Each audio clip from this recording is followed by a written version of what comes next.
Okay, well, why don't we go ahead and get started? We may have a few more folks filter in. Um,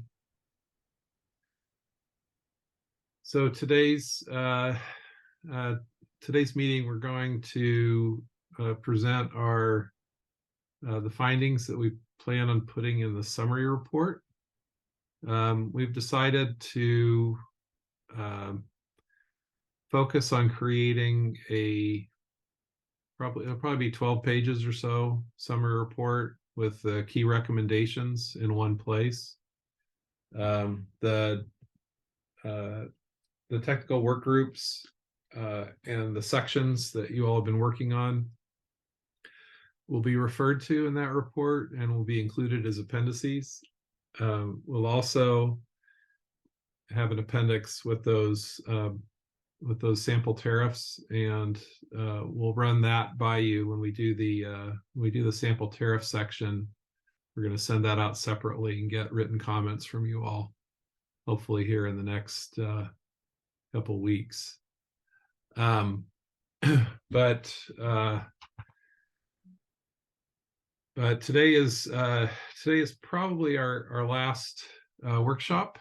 We're heading towards, well, next slide, please, Donna. We're heading towards conclusion of the project. As I was just saying, the papers that you've been commenting on over the last few months will be appendices. We'll also have a tariff appendix that we're still working on. So what this summary report seeks to get to are key implementation recommendations necessary to support a 24/7 carbon-free energy transition tariff. We will distribute the PDF of this and the recording of this session today, and your comments will be welcome. We'll repeat this again at the end, but we'll ask for your comments by October 20th. We're trying to do our best to have a completed draft done by November 1st. Yeah, this is probably our last stakeholder meeting this year, but we're happy to keep talking to you. We will reach out to you by email with written questions or so forth. For example, on this tariff section that we're still working on. Next slide, please. So I guess the key, so we worked on those three sections sort of independently of each other. I mean, we were talking as we're going along, but we focused in on loads and resources, rate making, and emissions challenges as three separate areas with three overlapping but separate sets of work group support. And in bringing those things together, I think what really became clear is that implementing 24/7 well requires an integration of planning for meeting 24/7 tariffs with the overall planning processes of the utility. So in this, one of the new things that we'll be talking about today is the need for those for that planning step.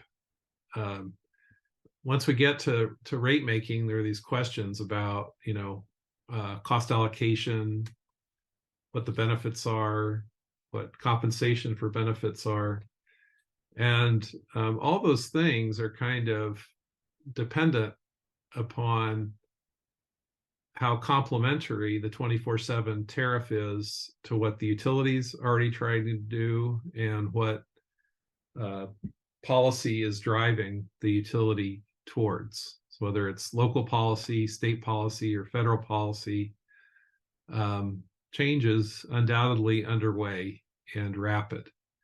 And so dealing with the 24/7 portfolios and 24/7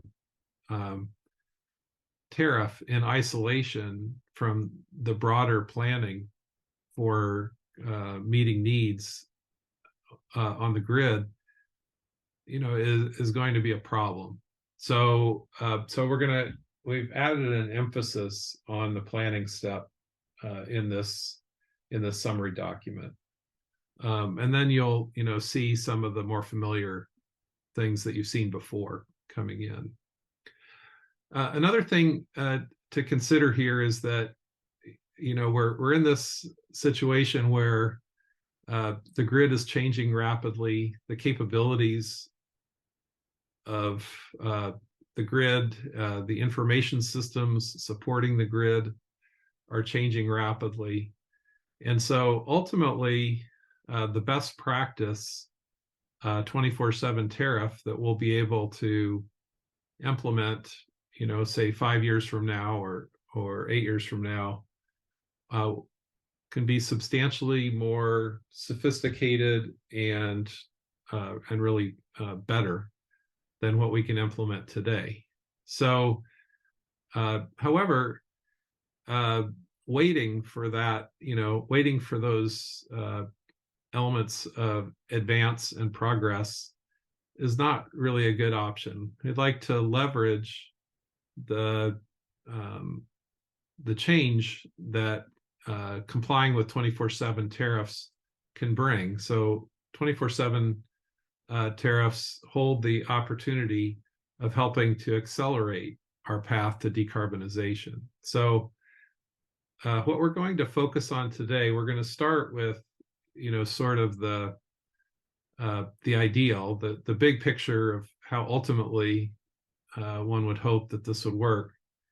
But then we're going to really try to drive down to what are the implementation steps that you can take now to implement better tariffs in the near term, in recognition that we're going to be able to do an increasingly good job as data gets better, information systems get better, and technologies get better. So with all that as context, let's go on to the next slide. So one way of thinking about the kind of enterprise-wide change that is happening is represented here. And we have our, the planning process that we just described. Included in that planning process, of course, are the emissions targets that we're trying to meet, which may be driven by policy or may be driven by compliance with these with an organization's own carbon reduction goal. But be that as it may, in the planning time frame, we do want to make sure that we're making progress towards those broad emissions reduction targets that that have been set at the local level, state level, federal level, or by utility. And that really requires a planning view and a longer term thinking view and an integration of customers who are trying to move faster towards 24/7 decarbonization in the context of that planning, so that we can have coordinated planning for both. At the same time, we have improvements in systems going on within companies that are within utilities that are relevant, and actually with third parties as well, that are relevant towards doing the best job of including all potential carbon-free energy sources that may be available, and operating the system reliably with those that full range of carbon-free energy resources. And then, of course, that's going to flow through to rate design and design of tariffs generally, and ultimately we've got another layer of change going on, which is improvements in how operations are happening and the improvements that will need to happen with settlement and billing for this ultimately to really work seamlessly. So there's the broad challenge of doing the best we can while we know that there's a need to attend to each one of these things, and each one of these things is evolving and hopefully becoming better over time. Next slide, please.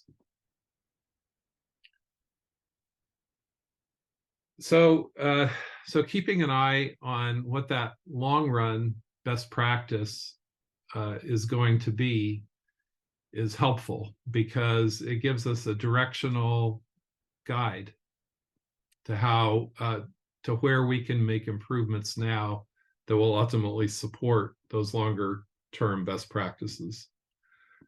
As I already mentioned, more fully integrating 24/7 carbon-free energy portfolios and tariffs into resource planning and procurement processes, where in those places where those activities are active with utilities. Aligning operational improvements with information technology capabilities as they improve. Using the best hourly emissions data or emissions data proxies to validate emissions impact as we go along. And using rate making that anticipates the costs and benefits of 24/7 investments associated with building the grid that meets local, state, and federal policy goals. And what I mean by that is that since there are broader goals in progress, underway, rate making should seek to use the information gathered from these planning processes and from the operational improvements that are going on and so forth to, look ahead to where 24/7 carbon-free energy tariffs are contributing towards meeting these broader goals, as well as meeting the goals of the entity that's choosing to pursue them, the 24/7 goal or tariff itself. So anyway, that's these four things taken together kind of guide us towards long-run best practice. But we recognize that our ability to do these four things well is going to really improve over time as our, information infrastructure and technologies and so forth improve over time. Next slide, please. So first, we're going to turn to practical planning and procurement improvements that 24/7 carbon-free energy transition tariffs should support now. Next slide, please. So first of all, and I've already said this, is we should recognize the contribution of 24/7 carbon-free energy to contributing to local, state, federal, and utility policy goals that are already in place. So the 24/7 tariffs are hopefully not a one-off, but are something that can be viewed through the lens of being integrated with and at times contributing to the attainment of these broader goals. These goals are already driving grid and resource investments to support cleaner energy portfolios, and the contribution of 24/7 portfolios to accelerating these broader goals should be foundational in assessing the costs and benefits of 24/7 carbon-free energy transition tariff investments and portfolios. Next slide, please. Our second recommendation is that accounting for progress towards meeting emissions reduction goals is essential. We've focused a good bit on why attributional accounting is necessary at the implementation stage to account for and validate the contributions of or the carbon content of 24/7 portfolios. But we want to drive home the point here that simultaneously to using attributional accounting from an implementation standpoint, we need to simultaneously consider what consequential progress we're making towards our aggregate emission reduction goals. So in other words, while attributional accounting is an essential tool at the tariff implementation stage, there's also a planning piece of this, which is viewing the progress happening because of the 24/7 carbon-free energy tariff towards those broader aggregate consequential goals of reducing overall carbon emissions. Next slide, please. Third,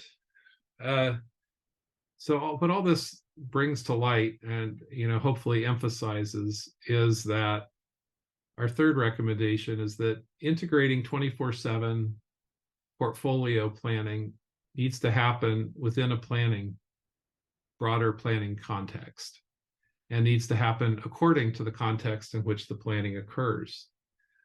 So seemed like a good place to connect this work is to the work of the NARUC-NASIO Comprehensive Electricity Planning Task Force, where they spent a good bit of time over a couple of years identifying those foundational planning principles and measures to better align planning processes with outcomes.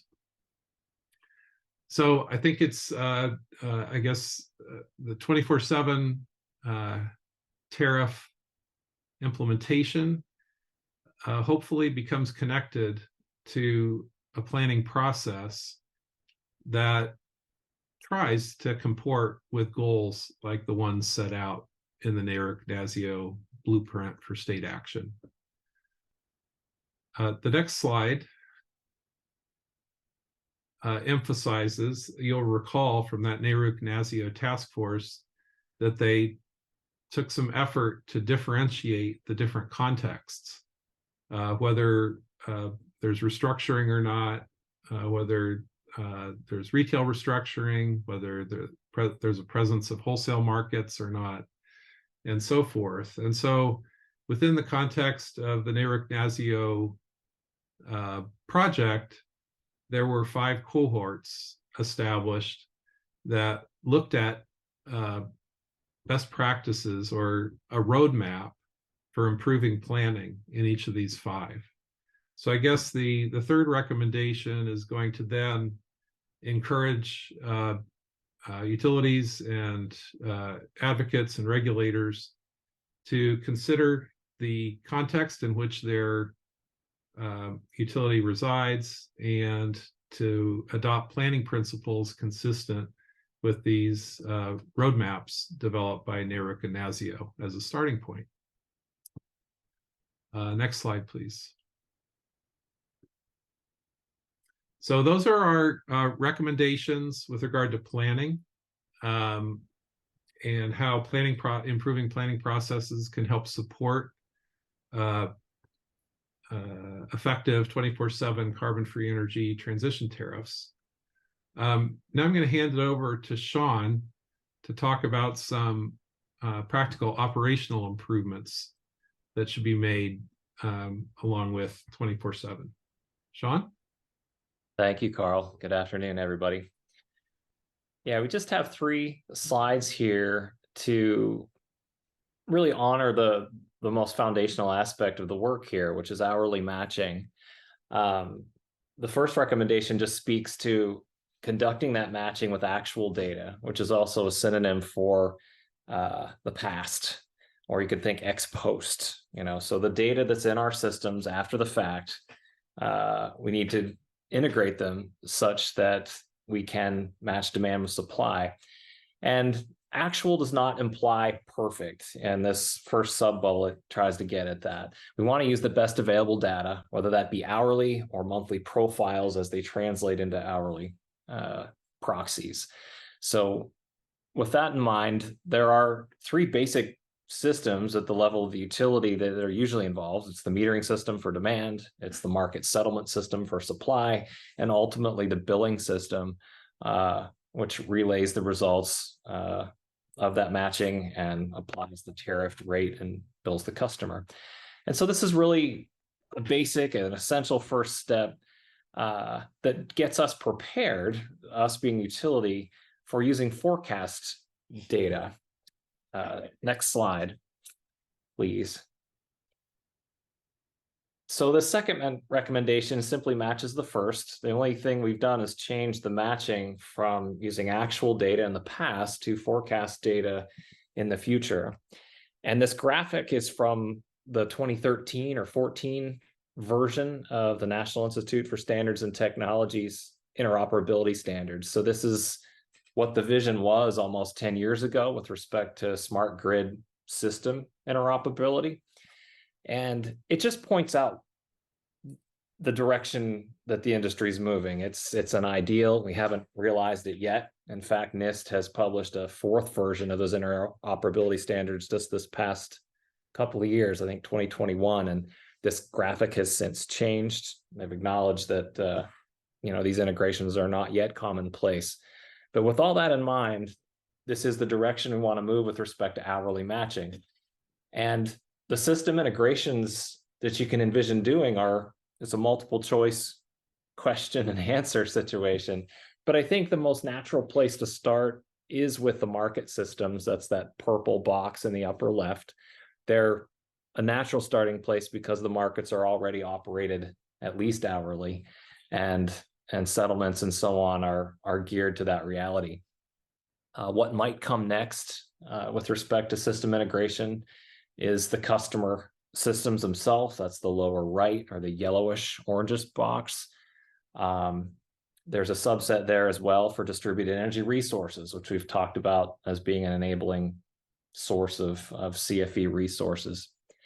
And as we get those two systems integrated, or those domains, if you will, they can move into the blue box, which has the operational functions of the grid embodied in it.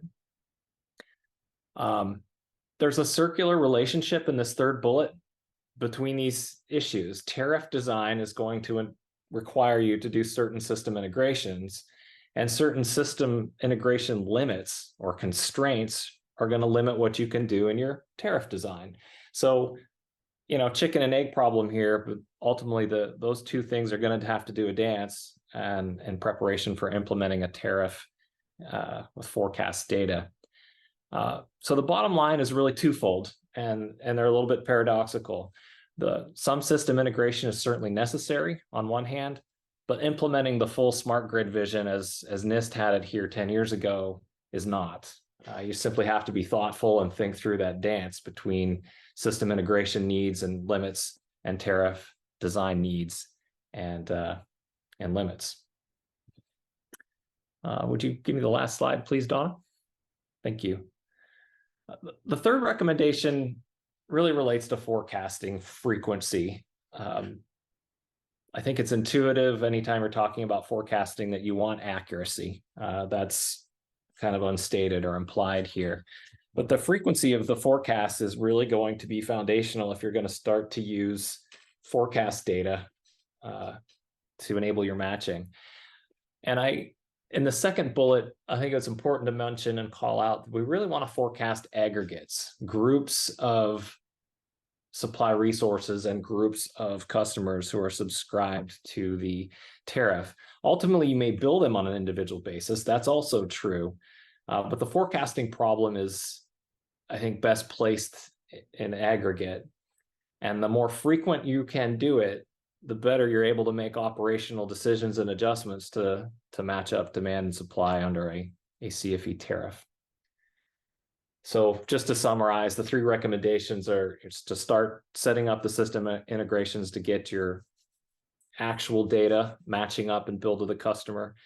And then the second recommendation is to use forecast data from a system of your choice and start making the tariff more dynamic, more forecast oriented.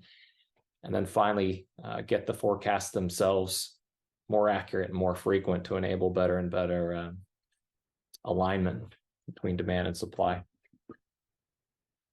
think that's back to you, Carl, unless there are questions.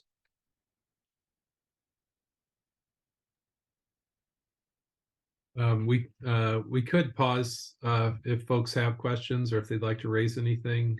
Now I think we're going to have time today for conversation. Sorry I didn't pause after the first set.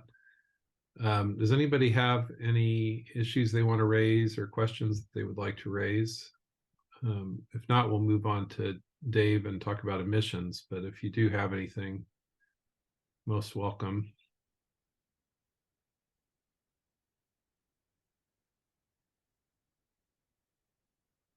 Okay, not seeing anything, Sean. So Dave, you want to take it away? Yeah, thank you, Carl. Donna, I think you can go to the next slide. So as you heard us mention, I just want to emphasize that, that a successful 24/7 hourly CFE tariff requires the ability to match customer load with hourly energy supply. And to enable such matching, a load serving entity is going to need to provide hourly customer load data and match that with energy attribute certificates ideally from a standardized national all generation tracking system or systems. With this capability, an LSC will be able to demonstrate that the hourly emissions from a portfolio of CFE supplies are matched with the time of the customer's energy use. Now, no such tracking exists today in the US for developing that capacity, but we think it's important. This will require a series of emissions tracking elements and related practices for us to develop this capacity. Next slide, please. Carl's already alluded to emissions accounting. We think to fully understand emissions implications of a 24-hour CFE tariff adoption, that both consequential and attributional accounting are going to be important. Attributional accounting becomes critical in the immediate context of developing a tariff and in being able to use more granular time location data to characterize, the direct emissions associated with customer energy use. But as Carl pointed out, there's a planning piece of this that we have that we want to emphasize and include here. And some kind of consequential analysis will need to be integrated into planning efforts to illustrate the likely emissions and other effects of various 24/7 tariff adoption scenarios. And next slide, please. Customer load data. We think for successful 24/7 tariff, load serving entities will need to be able to match customer hourly energy use data with hourly CFE and non-CFE generation data. Where advanced meters are not available to provide that hourly customer load data, LSEs can use monthly customer load data and allocate it to an hourly level to help customers to track and verify the achievement of their CFE goals. And of course, as AMI is made available and adopted, going from that next best approach to a better approach where actual hourly load use is available would be the way to go. Next slide, Donna. Thank you. We made this recommendation with respect to allocating existing resources, and we think this is a key fairness consideration that should be observed. When states review the appropriate allocation of existing CFE, we think that it's important for them to recognize the contribution that non-participating consumers have made to developing that CFE, whether it comes from their rates for the having paid for a renewable portfolio standard or other support that non-participating consumers may have made to producing that CFE. We think that any program should recognize them and keep them in mind, as well as the participants who are pursuing procurement under a CFE tariff. Last slide, please. With respect to geographic market boundaries, we think that 24/7 CFE tariffs will require decision makers to balance the interest in greater access to CFE resources with physical realities of the grid. We've talked about how energy is procured today, and we think that this work we're doing here is going to have to build on how that works. The settlement system was one thing that was mentioned here. To improve upon the time dimension of traditional RECs without improving upon the geographic dimension, we think would be a wasted opportunity. So defining deliverability at the balancing area level, we think is a credible place to start and would build upon current energy market practices. I think that's all I have, Carl, so I'm going to hand it back to you. Okay, thanks, Dave. Adam put a question in the chat, which I'll address in a minute, but does anybody have any questions for Dave about his presentation before I take Adam's question or comments?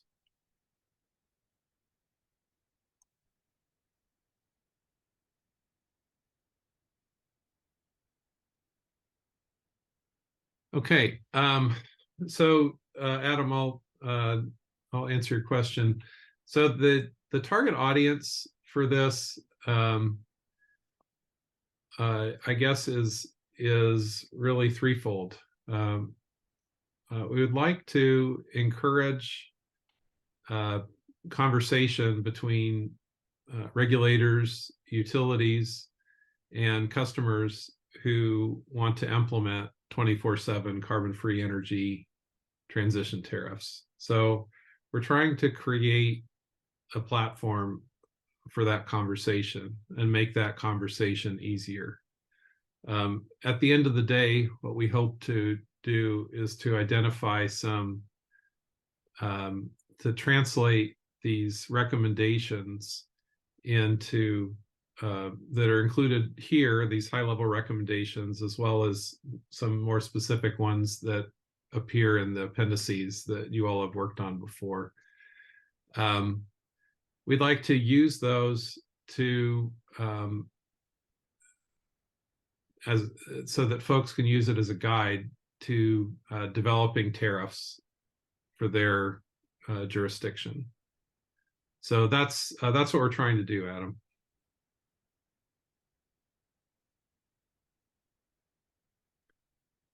Any questions or comments?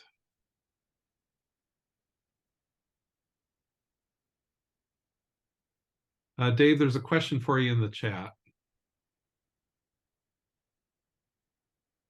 Thank you. Clarify that for deliverability, the bounding area is the RTO and would recognize deliveries of energy into the RTO as long as it was scheduled and recognized in the existing GATS system.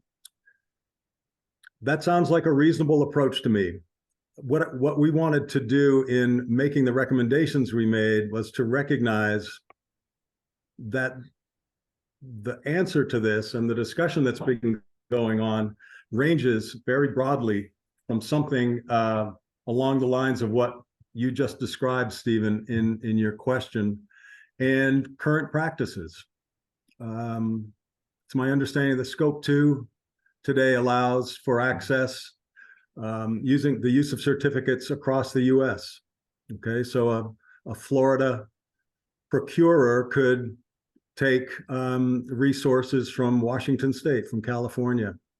Under the RE 100 standard, that could go even further, and procurement, one part of the US could go into Canada. What we want to do is recognize that there's a tension between wanting greater access, which would come with greater liquidity, for instance, and wanting to develop some sort of greater geographic connection between the resources that are being procured under a 24/7 tariff and what we have today. So that's my best answer for you. Thanks, Dave. Brian.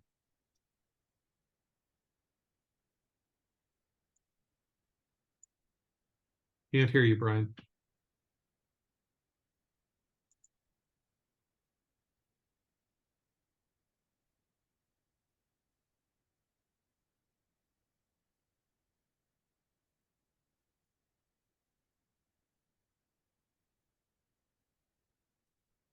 Still can't hear you.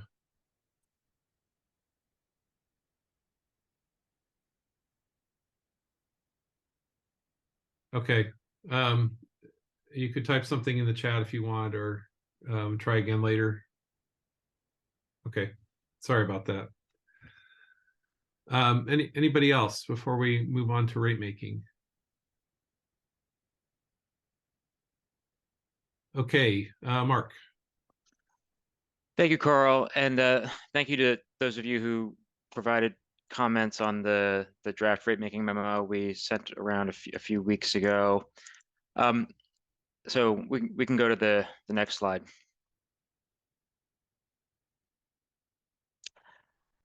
We're highlighting here a key question from a couple different commenters who could identify themselves if they so choose. But I think a really interesting concept came up in these comments on the rate making memo that does have some broader applicability to the broader report in other sections. It's worth thinking about, whether practically or rhetorically, these 24/7 transition tariffs and reforms we're talking about are really an evolution of existing practices or are more of a phase change or revolution compared to existing practices. And in many senses, the answer could be a little bit of both. And some of it's just framing. But there's a bunch of different possible answers about what could be significantly different in our new rate making practices and broader reforms that we're talking about here. And a lot of these possible answers are interrelated. And we're putting this out there as a question for everyone. Possible answers about what makes this quite different from the past could be an expanded set of technologies, starting with storage, but also other zero emission or low emission resources, higher system values from the combination of technologies that we're talking about here compared to traditional green tariff resources. Relatedly, potentially better participating customer value propositions from these tariffs, which could enable higher adoption. And then last but not least is potentially better customer side structures for load management, however those incentives get passed from different parties. So we're open to feedback on this point, but I think that the answer is, as I said, a little bit of both. We need to continue to evolve existing structures, but think hard about what key pieces of this represent major changes that we need to grapple with. Next slide, please.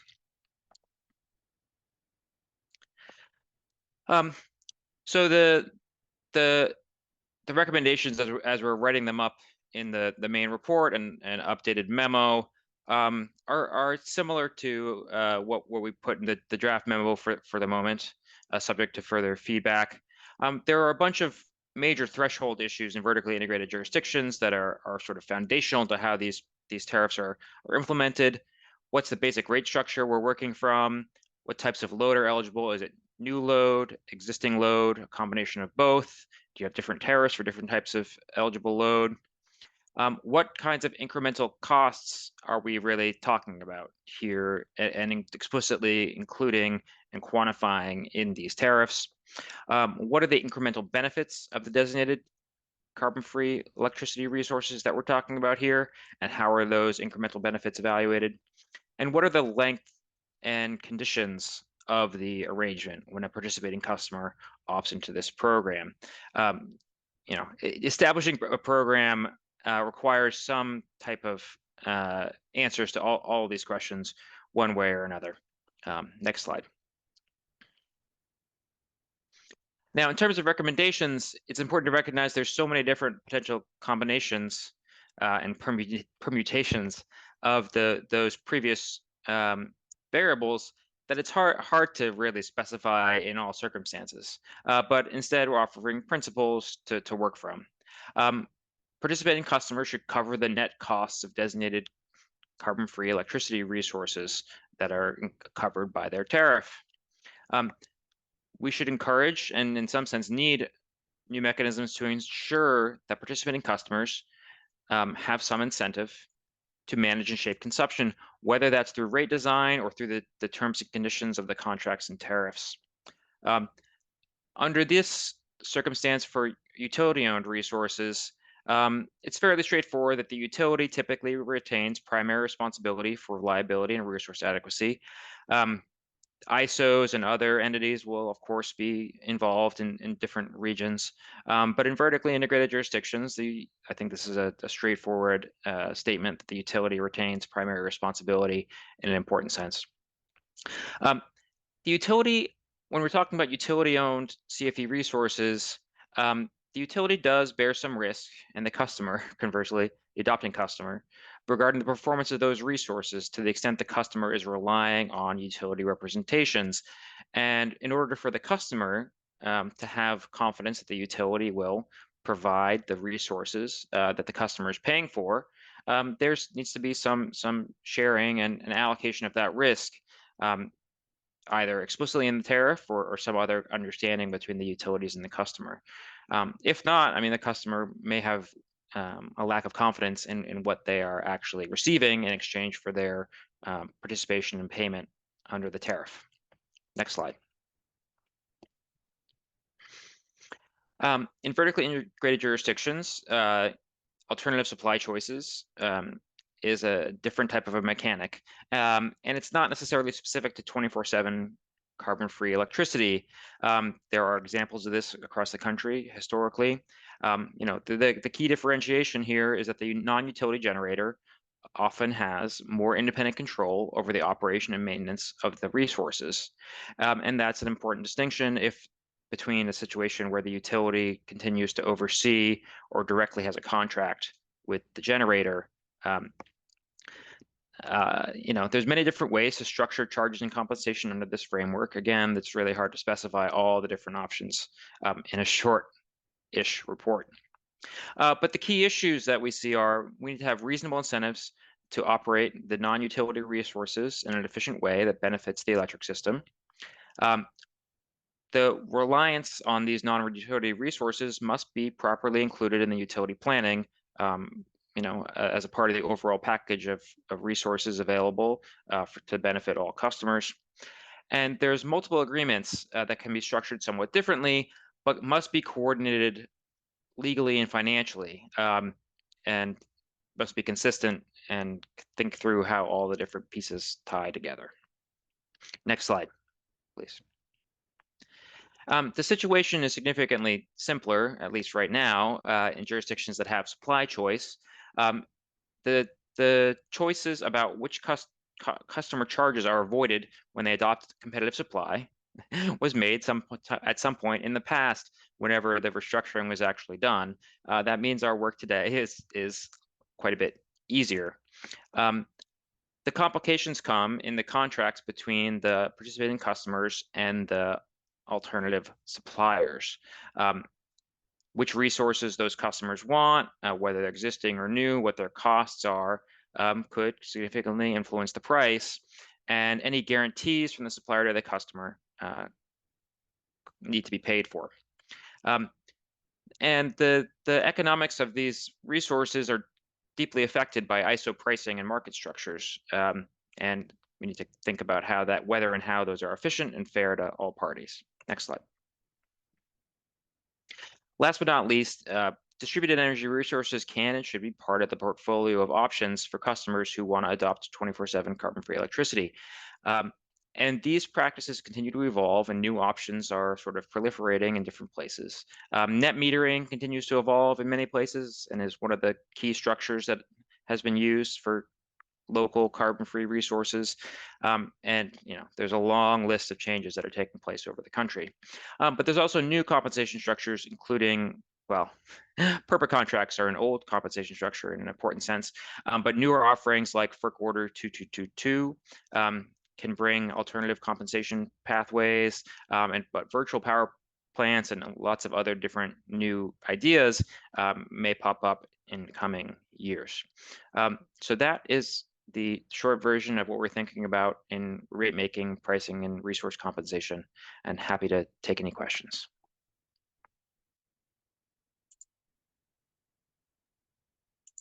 Any questions for Mark or any comments on the rate making recommendations?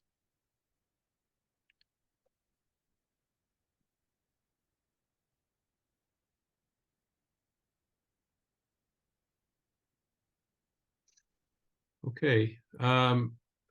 Seeing none. Donna, next slide, please. Thank you all for helping us this year. And we really could not have gotten to where we are now, and hopefully where the report will be here shortly. As I said, we hope that this will be useful to you, whether you're a regulator, a utility, or a customer coming from one perspective or another who seeks to implement 24/7 carbon-free energy transition tariffs. Next slide, please. We would request, we will PDF this presentation. We will request comments by October 20th. We're working on the draft summary report and finalizing the appendices now. We still plan on having an appendix that includes sample tariffs. And our plan is to have this first complete draft of the report done by about early November. We're then going to drive towards a final draft that can then go to layout and so forth. So we expect, sometime in December we'll have that final draft, hopefully the beginning of December, and then we'll go to layout and make it into a final publication quality report. Plan to release it probably early February of 2024. With that, again, I just want to thank all of you for loyally attending these things, for Carl? helping with the work groups. Carl, Rachel has a question. Sure. I'll get to it just a second. I saw it, Dave. Thank you, though. Really look forward to continuing to engage with you all as we bring this thing to completion over the next 6 weeks or so. As Dave pointed out, Rachel, you have your hand raised. So Rachel, go ahead. Yeah, sorry to bring this up at the end. Sure. I wanted to, first of all, great job on putting together all these summary recommendations. I feel like this is going to be really helpful. I wanted to circle back. I've been thinking about the geographic boundaries question. And I think looking at the balancing authority for some of the organized wholesale markets makes a lot of sense, but it might be a little too hard in some of those areas where you have more traditional wholesale markets. There's so many different balancing authorities in those locations, and particularly in the West, supply is already super tight for the voluntary market for even on an annual basis. So you might want to think about, like, for our Greenie certification program, we have like a geographic boundaries for bundled transactions that you might want to think about related to, whether it's within the state or the NERC region or the ISO, the RTO, or another person had commented about wheeling in power. So happy to follow up with you later, but I'm a little worried that if you just restrict it to balancing authority, it might be a little too hard. Thanks, Rachel. Dave's putting his thumb up. We understand the delicacy there. Thanks for that suggestion, and we'll look into that particular method that you recommended for bundling. Brian. Can you hear me this time? Yeah, there you are. Oh, thankfully. All right. Sorry about that before. Yeah, and apologies for bringing us back to earlier in the discussion, but I wanted to ask Carl, or maybe one of the others, on the point about consequential emissions accounting and impact. When we think about that, is there a recommendation for how to actually do that calc, or are there metrics that are going to be suggested that would be relevant to use for that? And also, that's question number one. And then the second question is there, I know this has come up in earlier conversations, but is there a recommended mix between existing resources and new resources for proposed tariffs? And, I guess the split there, I think also, it ties back into the whole question about consequential accounting. So just curious about those 2 points there. Yeah, I'll give a broad answer. Dave, do you want to jump in on the consequential part, or do you want me to do that? You're muted. Sorry, Carl. Please go ahead. Yeah. Okay. Just, first of all, what I'd say overall is that in terms of your the balance between existing resources and new resources, I think at this point the desire is to create flexibility to allow that to work according to what the state goals or policies are in the different jurisdictions around the country. So I don't think there's a one size fits all answer to that question. The reason that consequential was brought up in the context of planning is that clearly we want to plan for reducing emissions and meeting goals. I think maybe Matt's question was directed toward this. So I guess with that, I'll turn it over to you, Dave, to answer the specific question about an approach to consequential. We love to take your recommendations as to what you think a proper approach would be. It makes sense to us that that a planning effort would look at long run marginal emissions. I will go that far, but I'd love to hear more, and please let us know what you think.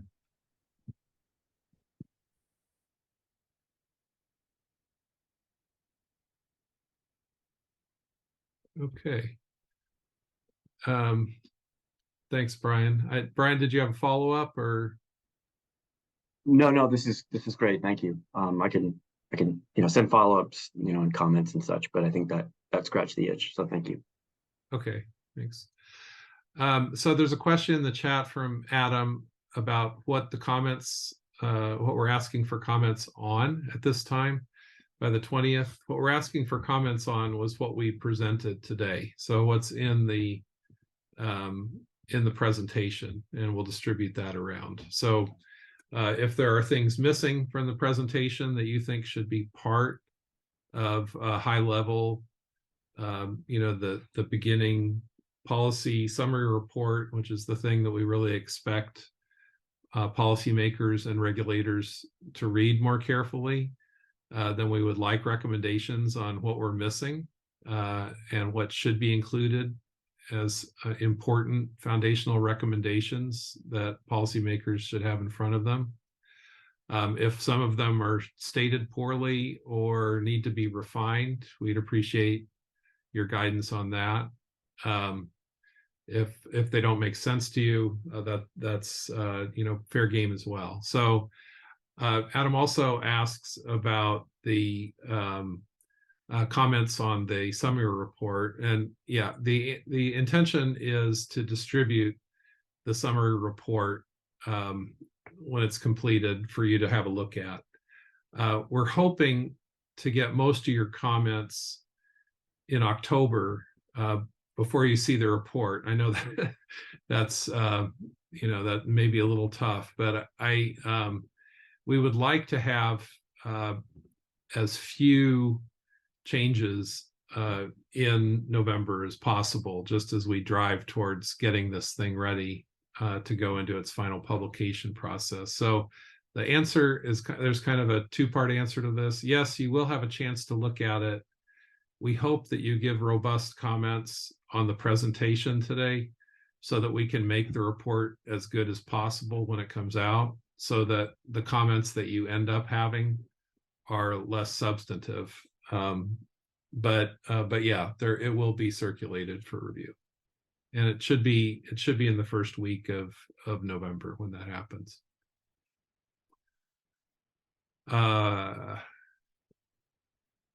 Thank you, Ali.